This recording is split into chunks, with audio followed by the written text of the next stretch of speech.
బంధించిన దగ్గర నుండి యేసుక్రీస్తును ప్రక్కలో పొడిచేదాకా దగ్గరే ఉండి చూసిన వ్యక్తి ఎవరు అనంటే శతాధిపతి.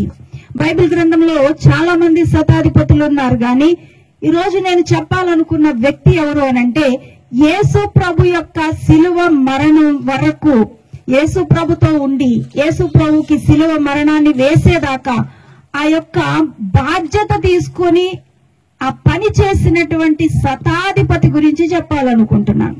పిలాతు చాలా వరకు ఏదో రకంగా మీరు చూపించిన ఏ నేరము ఈయనలో కనబడట్లేదు అని చెప్తా ఉంటే, అయినా గాని వాళ్ళందరూ ఒప్పుకోకుండా యేసు ప్రభుని సిలువ వేయండి అని అంటా ఉన్నారు. ఇంతకీ యేసుక్రీస్తు ఎవరు అనంటే ఒక యూదుడు.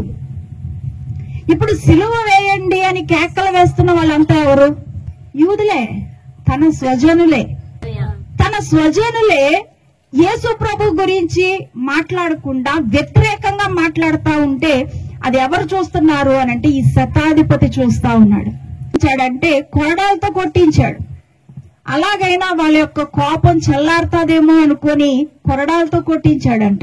అయినా గాని వాళ్ళకి కోపం చల్లారలేదు. అయినా సిలువ వేయండి అంటా ఉన్నారు.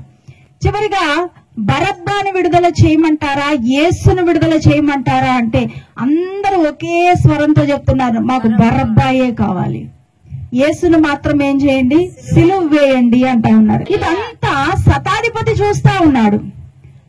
ఆ కొరడాలు కొట్టించేటప్పుడు ఆ లెక్కలు, ఆ కొరడా కొడుతూ ఉండగా లెక్క పెట్టేది ఎవరు అనంటే ఈ శతాధిపతి. ఆ కొరడా దెబ్బలు ఎలాంటివి అనంటే చర్మాన్ని చీల్చి బయటికి లాగేసే కొరడాలవి. అంత ఎలా అయిపోతాయంటే ఒక పొలాన్ని దున్నితే ఎలా ఉంటుందో అలా దున్నబడినటువంటి శరీరంగా మారిపోతా ఉంటది.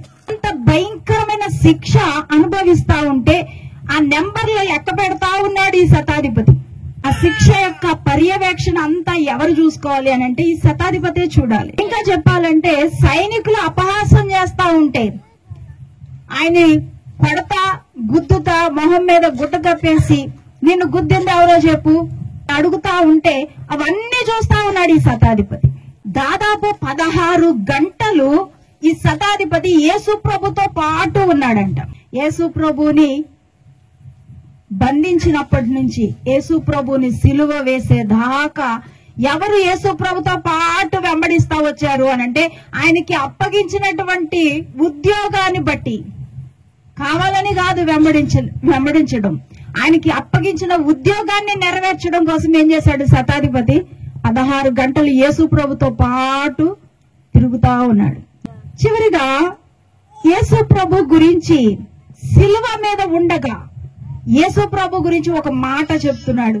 ఆ మాట ఈ రోజు మనం తెలుసుకోవాలి. ఏమంటున్నాడండి, ఈయన నిజముగా నీతిమంతుడు, దైవ కుమారుడు అని సాక్ష్యం ఇస్తున్నాడు. విషయాలన్నీ చూస్తున్నాడు, తన దగ్గర జరిగినటువంటి కార్యాలు చూస్తున్నాడు, యేసు ప్రభు పక్షంగా ఎవరు మాట్లాడట్లేదు అన్నది చూస్తున్నాడు.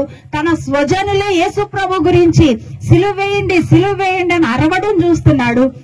ఆయనకి కొట్టిన కొరడా దెబ్బలు ఎంత భయంకరమైన చూస్తున్నాడు. ఆ దినాల్లో సిలువ మరణం అంటే చాలా ఘోరమైనటువంటి శిక్ష. అది అంత ఘోరమైన శిక్ష యేసు ప్రభు అనుభవిస్తా ఉంటే అన్ని చూసిన వ్యక్తి చివరిలో అంటున్నాడు, ఈయన నిజముగా నీతిమంతుడు, దైవ కుమారుడు. పిలాతు భార్య అంటుంది, ఈ నీతిమంతుడు జోలికి పోవద్దు అంటుంది. ఇక్కడ ఈ శతాధిపతి అంటున్నాడు, నిజముగా ఈయన ఎవరు, నీతిమంతుడు, దైవ కుమారుడు అంటే యేసు ప్రభు యొక్క శిలువ మరణాన్ని చూసిన ఏ వ్యక్తి కూడా కరగకుండా ఉండడు. ఖచ్చితంగా ఏమైపోద్ది, ఆయన హృదయం కరిగిపోవాల్సిందే. ఇదే ఈ రోజు ఈ వాక్యం ద్వారా మనం తెలుసుకోబోతున్నాం. చూడండి, మత్తయి సువార్త 27వ అధ్యాయం 50 నుంచి 54 వచనాలు. ఈయన దేవుని కుమారుడని చెప్పుకొనిరి. గొప్ప విషయము చూడండి. అన్ని చూసిన తర్వాత చివరికి ఒక కన్క్లూజన్ కి వచ్చేసాడు. ఎలాంటి వ్యక్తినైనా సిలువ మరణం మారుస్తాది అని చెప్పడానికి మన శతాధిపతే మంచి ఉదాహరణ. అంటే చూడండి 50వ వచనంలో చూస్తే యేసు మరలా బిగ్గరగా కేక వేసి ప్రాణము విడిచెను అని రాయబడింది. యేసు ప్రభు బిగ్గరగా అరిచాడు అని అంటే అతనిలో శక్తి ఉందా లేదా? శక్తి ఉంది. తన చివరి రక్తపు బొట్టు వరకు కారిపోయిన, సిలువలో అంత భయంకరమైన శ్రమ పొందిన ఆయనలో శక్తి మాత్రం తగ్గలేదు. ఎలా అరుస్తున్నాడంటే యేసు ప్రభు బిగ్గరగా కేక వేశాడంట. అప్పుడు ఒక మాట చెప్తున్నారు, ఏంటి అనంటే, నా అంతటా నేనే నా ప్రాణాన్ని అప్పగిస్తున్నాను. ఆయన ఎవరు చంపలేదు. యేసు ప్రభు తన ప్రాణాన్ని తనే అప్పగిస్తున్నాడు. ఆయన ప్రాణాన్ని పెట్టడానికి, ప్రాణాన్ని తీయడానికి కూడా అధికారం కలిగిన దేవుడు ఆయన. హల్లెలూయా. మన దేవుడు ఎంత శక్తిమంతుడో మనం తెలుసుకోవాలి. ఈ రోజు ఆయన ఇష్టపూర్వకంగా ప్రాణాన్ని పెట్టాడు, కానీ కష్టంగా కాదు. ఈ శతాధిపతి చాలా మందికి శిక్ష విధించి వాళ్ళ యొక్క శిక్షను అమలు జరిపాడు, కానీ అందరిలాగా ఉన్న వ్యక్తి కాదు యేసు ప్రభువు. కానీ యేసు ప్రభులో ఏదో ప్రత్యేకత కనబడతా ఉంది. చివరిలో ఆయన చెప్పినటువంటి సాక్ష్యము, యేసు ప్రభు నిజముగా నీతిమంతుడు, దైవ కుమారుడని ఎలా చెప్పగలిగాడు అనంటే, యేసు ప్రభుతో 16 గంటలు మాత్రమే ఉన్నాడు. మనం ఎన్ని గంటల నుంచి ఉన్నాం? ఎన్ని సంవత్సరాల నుంచి చేస్తూ ఉన్నాం? యేసు ప్రభు యొక్క శక్తి ఏంటో మనకి తెలియట్లేదు. యేసు ప్రభులో ఉన్నటువంటి గొప్పతనం ఏంటో మనకి తెలియట్లేదు కదా. కానీ 16 గంటలు మాత్రమే ఉన్నాడు. ఆ గంటల్లో యేసు ప్రభు గురించి మొత్తం చదివేశాడు. అరి పొడుగును మాట్లాడుకుంటా వెళ్తున్న వాళ్ళు ఏమంటున్నారంటే, అందరినీ రక్షించాడు, అనేక మందిని రక్షించాడు వీడు, కానీ తన్నే తాను మాత్రం ఏం చేసుకోలేకపోతున్నాడు, రక్షించుకోలేకపోతున్నాడు అంటున్నారు. చాలా మంది 3 మేకులు పీక్కోలేని వాడు మిమ్మల్ని కాపాడతాడు అంటున్నారు. యేసు ప్రభుని ఎవరూ చంపలేదు. యేసు ప్రభు తానే ఇష్టపూర్వకంగా తన యొక్క ప్రాణాన్ని విడిచాడు, ప్రాణం పెట్టాడు. అందుకనే అంటున్నాడు, ప్రభువా తండ్రి, నీ చేతికి నా ఆత్మను అప్పగిస్తున్నాను అంటున్నాడు. అయితే సిలువ మీద ఉన్నటువంటి యేసు ప్రభుని చూస్తా ఉన్నాడు ఈ శతాధిపతి. చాలా విచిత్రం ఏంటి అని అంటే, యేసు ప్రభు నోట్లో నుండి ఏ దూషణ మాట వినబడట్లేదు. యేసు ప్రభు నోట్లో నుండి ఏ విధమైనటువంటి వ్యతిరేకమైన మాటలు వినబడట్లేదు. కీడు కలిగించే మాటలు కూడా వినబడట్లేదు. సాధారణంగా ఎవరైనా సిలువ మరణం మీద చనిపోయే వాళ్ళు దూషిస్తారు, శాపనార్థాలు పెడతారు, భయంకరమైన మాటలు మాట్లాడతారు. కానీ యేసు ప్రభు దగ్గర అదేమీ కనపట్లేదు. అదే ఈ శతాధిపతికి చాలా ఆశ్చర్యాన్ని కలిగించిందంట. ఇంకా యేసు ప్రభు సిలువలో పలికిన మొట్టమొదటి మాట ఏంటి అనంటే, తండ్రి, వీరేమి చేయుచున్నారో వీరెరుగరు గనుక వీరిని క్షమించు. రక్షించాల్సిన వ్యక్తి, శాపనార్థాలు పెట్టాల్సిన వ్యక్తి ఇప్పుడు ఏమని మాట్లాడుతున్నాడు? సిలువ మీద వేలాడుతా అంటే, తండ్రి, వీరేమి చేయుచున్నారో వీరికి తెలియదు ప్రభువా, వీరిని దయచేసి క్షమించు. బాధలో ఉన్న వాళ్ళు ఎవరన్నా క్షమిస్తారా? నన్ను కొట్టిన వాళ్ళకి పగ తీర్చుకోవాలనుకుంటాం. ఏదో రకంగా నేను బయటపడితే మరలా వాళ్ళని ఏం చేయాలనుకుంటారు? పగ తీర్చుకోవాలనుకుంటారు. కానీ మన యేసయ్య ఎలాంటి దేవుడు అనంటే క్షమించే దేవుడు. 7 మాటలు విన్నాడు. 7 మాటల్లో కూడా ఒక్క మాట కూడా దూషించినట్లుగా గాని, శపించినట్లుగా గాని, వ్యతిరేకంగా మాట్లాడినట్లుగా గాని ఏమీ లేవు. 7 మాటలు కూడా వినేశాడు. యేసు ప్రభు ఎలాగ చనిపోయాడు అనంటే అధికారికంగా చనిపోయాడు. చంపలేదు ఆయన్ని. ఆయనంతటా ఆయనే తన ప్రాణాన్ని తండ్రికి అప్పగించు. అయితే పెద్దగా కేక వేసి ఏమంటున్నాడు అనంటే, తండ్రి, నా ఆత్మను నీ చేతికి అప్పగించుచున్నాను. వెంటనే చుట్టూ ఉన్నటువంటి ప్రకృతి చాలా వ్యతిరేకంగా మారిపోయింది. ప్రకృతిలో కలిగినటువంటి క్రియలు చూసేసరికి వీళ్ళకి చాలా భయం అనిపించింది. ఏం జరిగింది ప్రకృతిలో ఒకసారి చూద్దాం. చూడండి, మొదటిది, ఈయన నీతిమంతుడు అని చెప్పటానికి శతాధిపతిని ప్రేరేపించినటువంటి సంఘటనలు ఏంటి? లూకా సువార్త 23వ అధ్యాయం 44-45 వచనాలు. అప్పుడు రమారమి మధ్యాహ్నమాయెను. అది మొదలుకొని 3 గంటల వరకు ఆ దేశమంతటి మీద చీకటి కమ్మెను, సూర్యుడు అదృశ్యుడాయను. సూర్యుడు ఏమైపోయాడంట? అదృశ్యుడయ్యను అన్నాడు. దేవుడు సూర్యుని సృజించాడు. ఆ నీతి సూర్యుడు పడుతున్న శ్రమను చూడలేకపోయాడు. ఈ సూర్యుడు ఏమైపోయాడంట? అదృశ్యుడైపోయాడంట. ఇప్పుడు చూడండి, ఇప్పుడు టైం ఎంత అయింది చెప్పండి? ఎంత అయింది? 9 అయినట్టుంది. 9, 9:30 అవుతుంది. ఈ టైంలో సడన్ గా సూర్యుడు వచ్చాడు అనుకోండి, మీకు ఏమనిపిస్తుంది? ఒక్కరు కూడా ఉండరు ఇక్కడ, ఏదో జరుగుతుందని పరుగును పారిపోతారు. అప్పుడు రమారమి ఎంత అయిందంట? 3 గంటల టైం, మధ్యాహ్నం 3 గంటలకి సూర్యుడు అదృశ్యం అయిపోయాడు. అంతా కూడా ఏమైపోయిందంటే చీకటి కమ్ముకుందంట. ఏమైంది? 27వ అధ్యాయం, మత్తయి సువార్త 27వ అధ్యాయం 50 నుంచి 51. రెండవది ఏంటి? మొదటిది ఏమన్నాను? సూర్యుడు అదృశ్యుడయ్యను. రెండవది ఏమని రాయబడింది అనంటే దేవాలయపు తెర పైనుండి క్రిందికి చిరిగిపోయిందంట. ఇప్పుడు చూడండి, ప్రత్యక్ష గుడారంలో ఆవరణం ఉంటుంది, తర్వాత పరిశుద్ధ స్థలం, తర్వాత అతి పరిశుద్ధ స్థలం.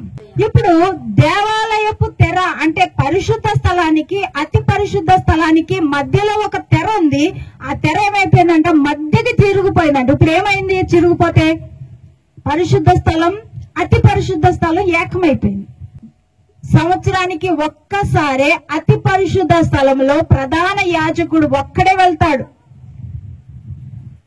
రక్తం పట్టుకొని. కానీ ఇప్పుడు యేసు ప్రభు సిలువలో మరణించడం ద్వారా ఏమైంది అనంటే అతి పరిశుద్ధ స్థలానికి పరిశుద్ధ స్థలానికి మధ్యలో ఉన్న తెరగ చిరిపోయిందంట.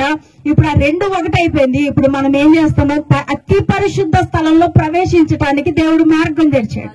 అప్పుడు మనకి ఇప్పుడు ఏమనిపిస్తుంది అనంటే ధైర్యంగా మనం ఏం చేస్తున్నాం?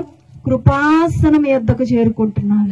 ఇంతకు ముందు మనం వెళ్ళేవాళ్ళమా అంటే వెళ్ళేవాళ్ళం కాదు. ప్రధాన యాజకుడు మాత్రమే వెళ్ళేవాడు సంవత్సరానికి ఒకసారి. కానీ ఇప్పుడు మనం అబ్బా తండ్రి అని పిలవడానికి దేవుడు అధికారం ఇచ్చాడు. ఎంత గొప్ప దేవుడో చూడండి మన దేవుడు. సిలువలో జరిగినటువంటి కార్యాలను మనం జ్ఞాపకం చేసుకోవాలి. తర్వాత మూడవది, భూమి వణికిందంట, భరించలేకపోతుంది. ఈ అన్యాయపు తీర్పుని భూమి భరించలేకపోతుంది. ఎందుకు భూమి భరించలేకపోతుంది అనంటే యోబు గ్రంథంలో రాయబడి ఉంది, భూమికి పునాదులు వేసింది ఎవరు అనంటే మన దేవుడు. పునాదులు వేసిన దేవుడికి అన్యాయపు తీర్పు జరుగుతా ఉంటే ఎవరు చూడలేకపోతున్నారంటే భూమి చూడలేకపోతుంది. అందుకనే భూమి ఏమైపోయిందంట? వణికిందంట. ఆ భూమి మీద ఉన్న మనకి భయం అయ్యట్లేదు, మనకి భయం లేదు. కానీ ఎవరికి భయం ఉంది? ఈ సృష్టికి దేవుడు అంటే భయం ఉంది. భూమికి పునాదులు వేసిన దేవుడి మీదే ఎదురు తిరుగుతా ఉన్నారు మానవులు. అది చూద్దాం. బండలు బద్దలాయను.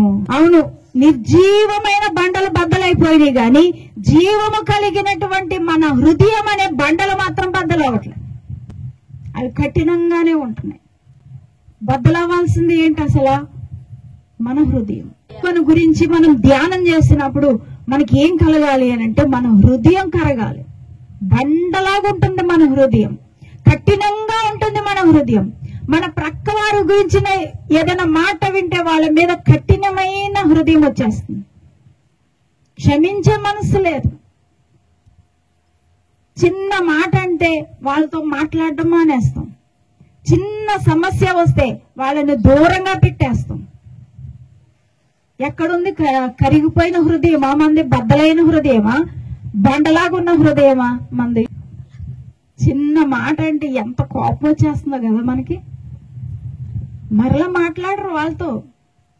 వాళ్ళు వచ్చి సారీ చెప్పినా కూడా మాట్లాడరు. కఠినమైన హృదయం. కానీ యేసు ప్రభు సిలువలో మరణాన్ని పొందుతుంటే యేసు ప్రభు గట్టిగా అరిచి తన ప్రాణాన్ని విడిచితే ఏది బద్దలైపోయిందంట? బండలు బద్దలైపోయింది. మన హృదయం అనే బండ మాత్రం బద్దలవ్వట్లే, కఠినంగా ఉంది. నువ్వు ఇంకా యేసు ప్రభు యొక్క సిలువ మరణాన్ని ఎలా ధ్యానం చేస్తావు? యేసు ప్రభుని అంగీకరించిన వ్యక్తిలాగా ఎలా కనబడుతున్నావు? అంగీకరించిన వ్యక్తి అయితే నీ హృదయం ఎలా ఉండాలి? బద్దలవ్వాలి. యేసు ప్రభు గురించినటువంటి మరణ వార్త జ్ఞాపకం చేసుకున్నప్పుడు మన హృదయం ఎలా అయిపోవాలంటే భయంకరమైనటువంటి కఠినత్వాన్ని తొలగించాలి. అది కానీ ఇంకా కఠినం అయిపోతుంది అని అంటే చూడు, నీ బుద్ధి ఎలా ఉందో చూడు ఒకసారి. మార్పు ఉందా? 16 గంటలున్న వ్యక్తే చాలా మార్పు చెందాడు. గాని ఎన్నో సంవత్సరాల నుంచి యేసు ప్రభుని వెంబడిస్తున్నాను, యేసు ప్రభుని నమ్ముకున్నాను అంటున్నావు, కానీ ఏ మార్పు లేదు నీలో. సమాధులు తెరవబడను అంటే ఒక విషయం అర్థమవుతుంది. ఆయన మరణం నుండి ఏమైపోయాడు? జీవాన్నిచ్చే దేవుడుగా ఉన్నాడు. అనేక మందికి జీవం ఇచ్చే దేవుడు ఆయన. ఆయన మరణము అనేక మందికి జీవాన్ని తీసుకొచ్చి పెట్టింది. అందుకని ఏమైందంటే అక్కడ సమాధులు తెరవబడ్డాయి. మత్తయి సువార్తలోనే ఇంకొక చోట ఏమని రాయబడి ఉంది అనంటే, పాత నిబంధనలో ఉన్నటువంటి భక్తులు కొంతమంది లేచారంట. ఇప్పుడు సడన్ గా సమాధుల్లో నుంచి మన పూర్వీకులు ఎవరైనా లేచి వచ్చారనుకోని బైబిల్ పెట్టుకొని ఎలా ఉంటది? మనకి ఎలా ఉంటది? చనిపోయిన వాళ్ళు ఎవరన్నా పొరపాటున బైబిల్ పట్టుకొని లేచి వచ్చారు, ఇక్కడ నడుచుకుంటూ వచ్చారనుకో, మీరు ఉంటారా? ఉంటామా? ఇక్కడ ఉండు. కానీ జరిగింది అక్కడ. సమాధుల్లో ఉన్నటువంటి భక్తులు లెగిసారంట. అంత ఆశ్చర్యకరమైన కార్యాలు జరిగినా నమ్మట్లేదు ప్రజలు.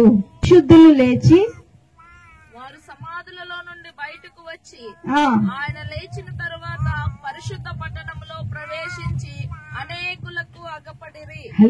సమాధుల్లో నుండి లేచారట, అనేకులకు కనిపించారట.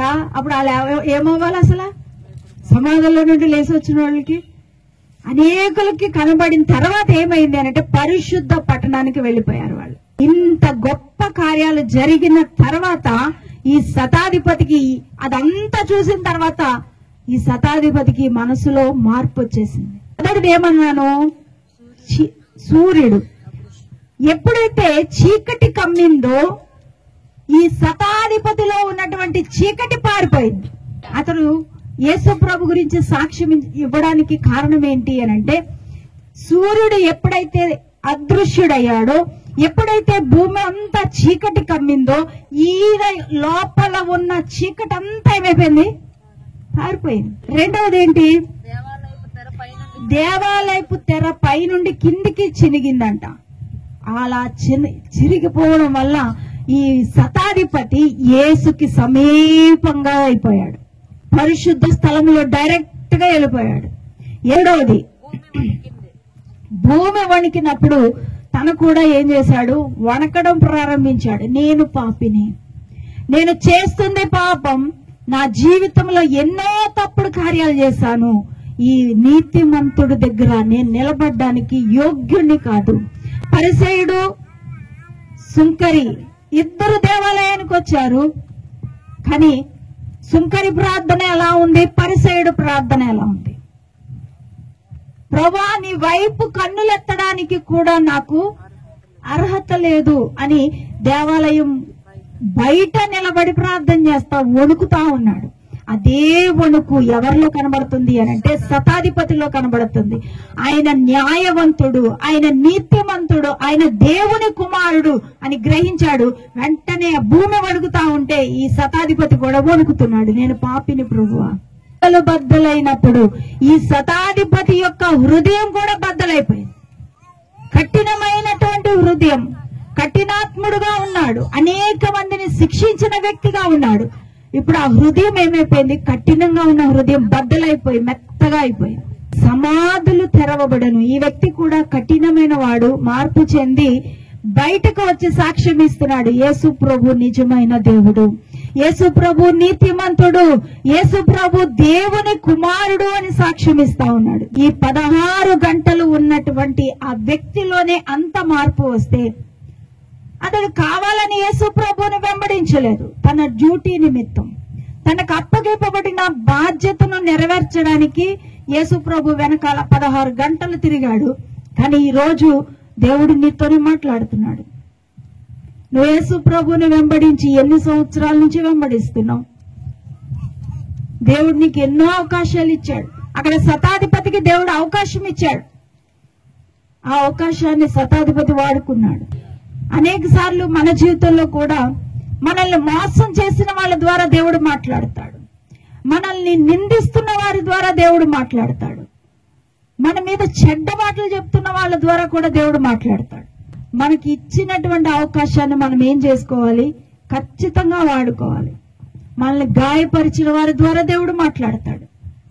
అధిపతి యేసు ప్రభు యొక్క ప్రతి ఘటన చూస్తా వస్తున్నాడు. యేసు ప్రభు ఒక్క మాట కూడా మాట్లాడట్లేదు. మౌనంగా తన యొక్క పనిని, తన శిక్షను మౌనంగా భరిస్తా వచ్చాడు. అది చూసినటువంటి ఈ అధిపతి, ఈ శతాధిపతిలో మార్పు వచ్చేసింది. 16 గంటలే యేసు ప్రభుతో ఉన్నాడు, కానీ గొప్ప మార్పుతో బయటికి తిరిగి వచ్చాడు. రోజు ఎన్నో సంవత్సరాల నుంచి యేసుతో తిరుగుతున్నావు. నువ్వెవరిని సేవిస్తున్నావమ్మా? నీ దేవుడు ఎవరమ్మా అని అడిగితే నువ్వు చెప్పే మాట ఏంటి? నేను యేసు ప్రభుని నమ్ముకున్నానండి. మరి నీ బుద్ధి ఎలా ఉందమ్మా?